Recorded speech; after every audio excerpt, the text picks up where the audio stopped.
This story isn't for you, Iris. You already know the story better than I do. You know what came before and what happened behind the scenes. So I'm not speaking to you. I'm speaking to any gifted people who are with the Splinter now or who are thinking about joining them. I'm speaking to anyone who believes Iris lies about the Splinter and the Seekers and what's going to happen when the trumpet sounds. I know how easy it is to believe her. Trust me.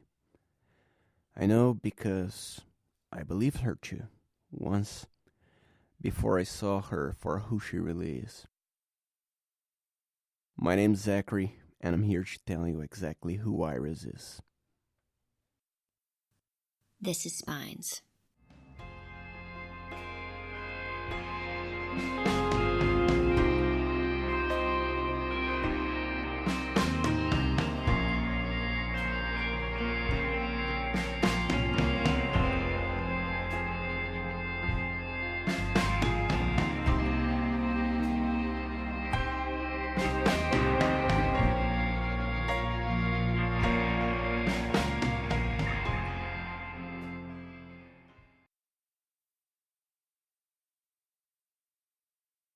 I want to be clear about something.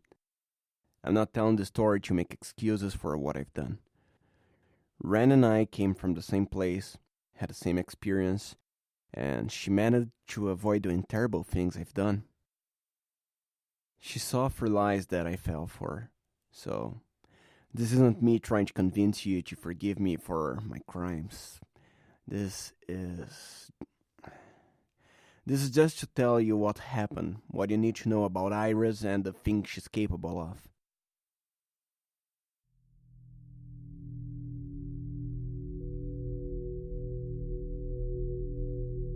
If you're listening to this, then you already know what happened in the attic. The blood, the skullman, the fire. I won't get into any of that. I'll start from the part where my story and Wren's story split into two. You know this part? Wren killed the skullman and we escaped from the attic. I grabbed her hand and all I thought about was getting her to safety. But then we ran down the stairs and onto the street and her hand slipped from mine and I got lost in the smoke and the dark. I can't even describe how that felt. The only person I loved was gone, and I was naked and alone on a dark street. There's some blankness after that, some parts of my memory I've never gotten back. But I do remember when I was rescued. I was hiding outdoors somewhere, maybe a park. I was curled up under some bushes and then I looked up and a woman stood there, staring at me. She was tall with strong features and long black hair. She didn't seem scared of me. She held out a hand. "Come on, Zachary," she said. "Is that my name?" I asked her. And it seemed so important for me to have a name. I was someone. "Of course it is," she said. Then she frowned and asked me what I remembered. If I remembered her. I tried, but there was almost nothing. Pieces. The woman shook her head, her eyes filled with tears. I felt guilty. I didn't know who this woman was, but I could see I disappointed her. "Oh, Zachary," she said. "It's going to be okay. My name's Iris. I'm your wife."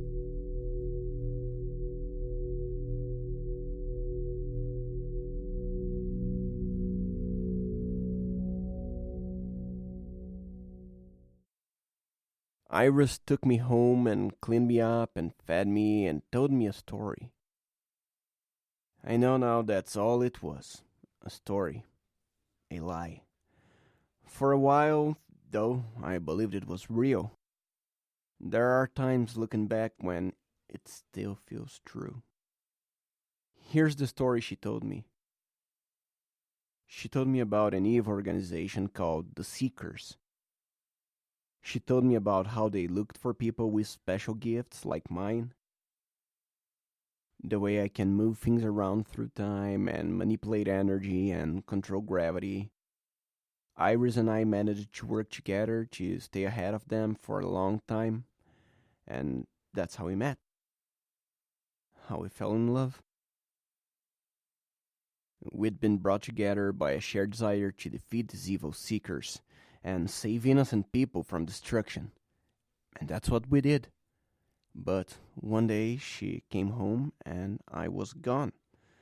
She wasn't sure what happened, but she knew the Seekers wanted to harness my powers for their own. She went out looking for me and she eventually found me in that park. But only after the Seekers had done something terrible to me and 9 other people. What should we do? I asked her after she finished her story. Should we leave? Run? And Iris shook her head slowly and said no. She wished we could just run, but we had a responsibility to help people like me. We had to protect them from the Seekers. I looked at her and I thought, oh, what a brave woman I married. How wonderful she is. And then I felt so guilty because even though I admired her and I believed her and I accepted that she was my wife, I didn't feel love when I saw her. The only time I felt love was when I closed my eyes and I saw a strange blood-spattered girl from the attic. But I knew that was wrong. So wrong. So I kept quiet and I told Iris I didn't remember the people in the attic at all. Because I didn't want to have to explain what I felt for that one girl. After I recovered a little from what had happened, Iris told me what I had to do to help people like me. Gifted people.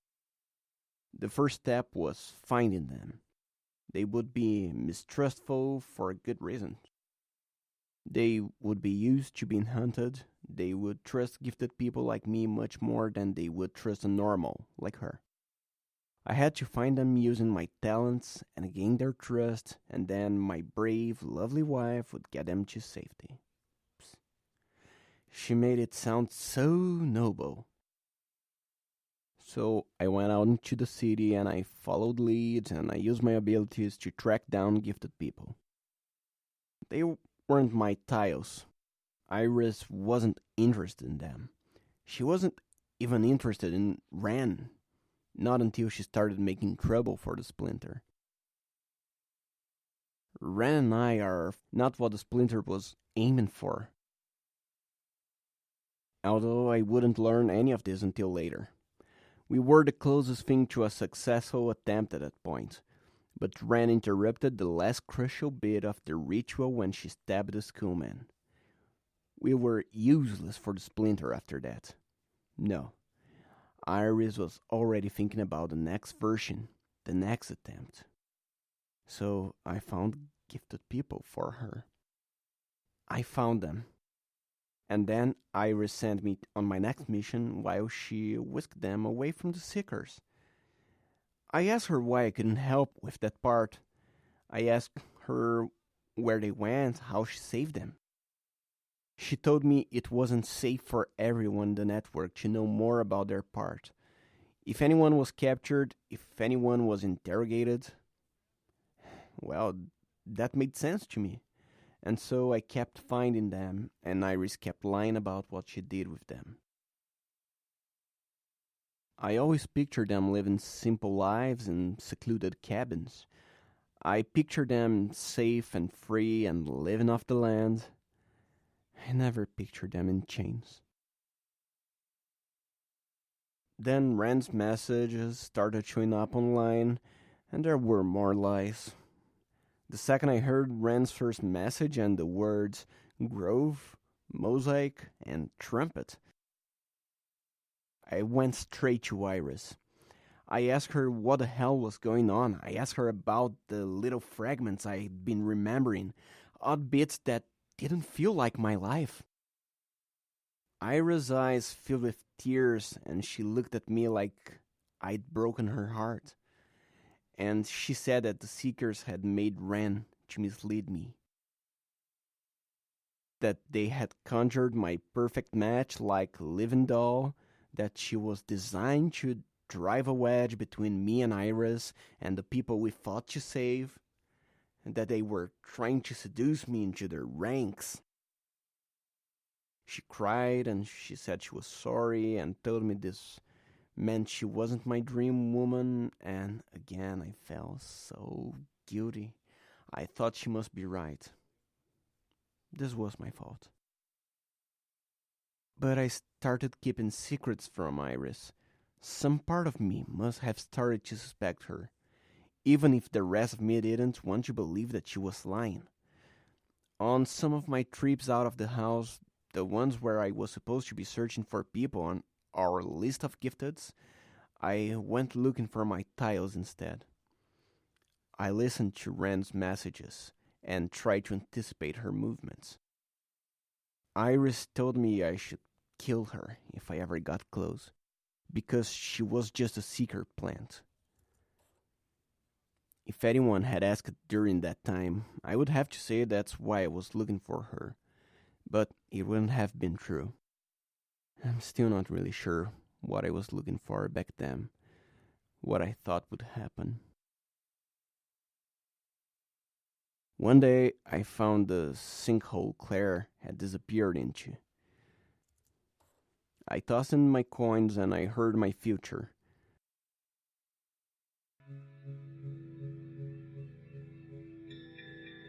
The first coin bought me this prediction. Wren will learn your name in this place.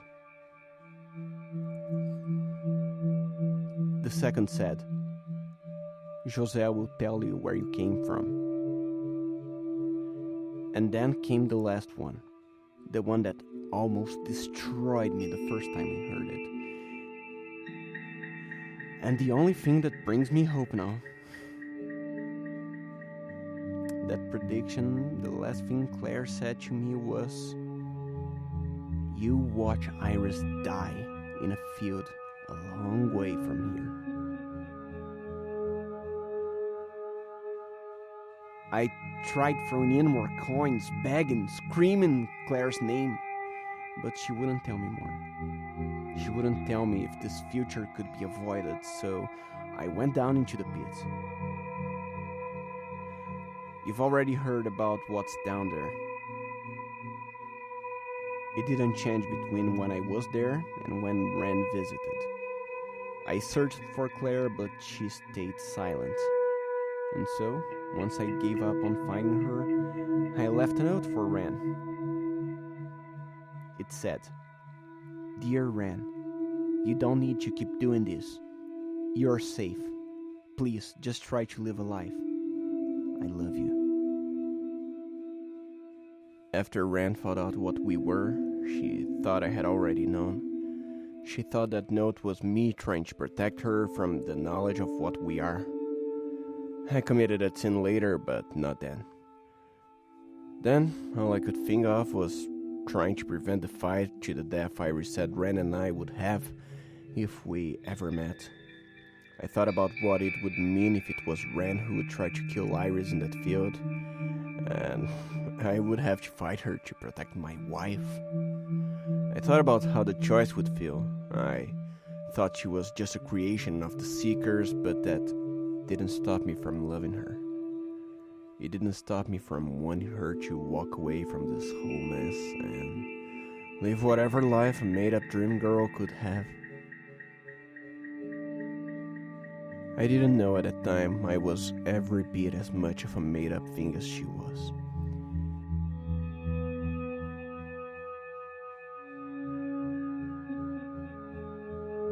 Even then, I didn't ask the right questions. I didn't think about the right things. I didn't go to see José. Why wouldn't I, you might ask? Claire said he would have the answers, the truth. I think some part of me knew I wasn't going to like what I heard, so I made excuses for why I should go. Maybe it was a trap, maybe Claire was lying, maybe this, maybe that, and all the while, I kept finding gifted people for Iris.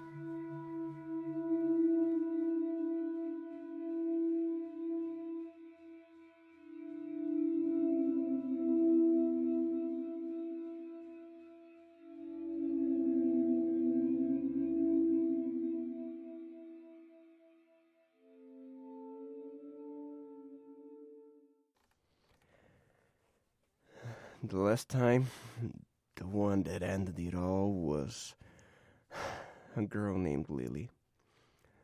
Lily was just barely 15 years old. She was smart and hardworking, and she was a talented musician. She was popular at her school, which was strange because she didn't fit the usual popular girl image. She didn't wear the nicest clothes or use makeup, and her sense of humor was quirky and different. She was the kind of girl that my fragmented memories told me would be a little bit lonely in high school, but would find her place in college. Not at this school, though. At this school, the other kids all wanted to be around her, to sit with her at lunch, to speak the way she spoke, and do the things she did. I know all this because Iris and her people got me into the school as a substitute teacher. I spent a few weeks pretending to know something about writing and composition, while in reality I was there for a different purpose. I was there to find out why the school had changed so much over the course of just a single year. In that time, test scores went up 30%. Truancy stopped almost entirely. And then there were the little stories. Teachers and parents whispering about how much nicer the kids had gotten. It wasn't like a buddy snatcher situation. The kids were still themselves, still had personalities, still had bad moods and bad days. They just seemed like better, nicer, and more open versions of themselves. When I started my mission there, we didn't know why any of this happened. All we knew was that only a gifted person's ability could explain such a dramatic change in such a short period of time. Now, of course, I know that everything changed because Lily started high school that year. I figured it out the day Lily's grandmother died. I was helping supervise the lunchroom. The kids wandered around, ate, gossiped, did everything as usual. Lily was just one face among many. Although maybe one I noticed a bit more because she was so popular with the other students. In the middle of lunch, she answered her phone. Her smile slowly faded. She nodded and said a few words, then hung up and continued eating her lunch. She didn't tell anyone what had happened. But as I watched, the spark went out of every person in the cafeteria. Their smiles disappeared. They stopped talking to each other. Some even started to cry a little, and most of them weren't even looking in Lily's direction. Their faces just matched up with hers. It all made sense after I saw that. Lily was an influencer. What Lily did, others wanted to do. When Lily got interested in something, others followed. As luck would have it, she was a sweet kid who studied hard and didn't bully anyone, so that's what became popular at her school.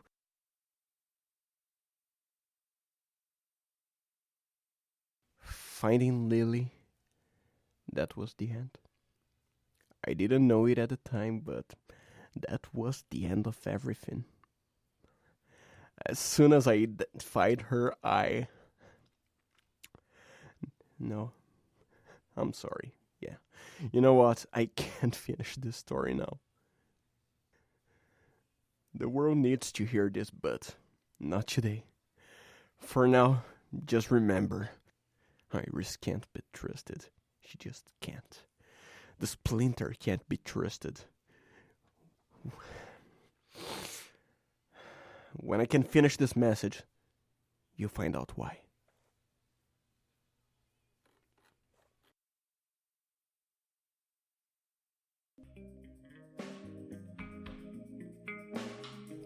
Spines is a production of Zoom Doom Stories. It's narrated by Wren Jones, written by Jamie Killen, website and logos by Benjamin Pond, produced by Jamie Killen and Benjamin Pond. You can support Spines by visiting patreon.com/Spines Podcast and by subscribing and leaving a review on iTunes. Spines is a member of Fate Crafters Studios. Find more great shows at fatecrafters.com. This week we recommend Girl in Space. Abandoned on a dying ship in the farthest reaches of known space, a young scientist fights for survival and for patience with the onboard AI. Who is she? No one knows, but a lot of dangerous entities really want to find out. Listen bi-weekly as the story unfolds, with science, guns, trust, antimatter, inner turmoil, and delicious cheeses. It's all here, in space, and also at girlinspacepodcast.com.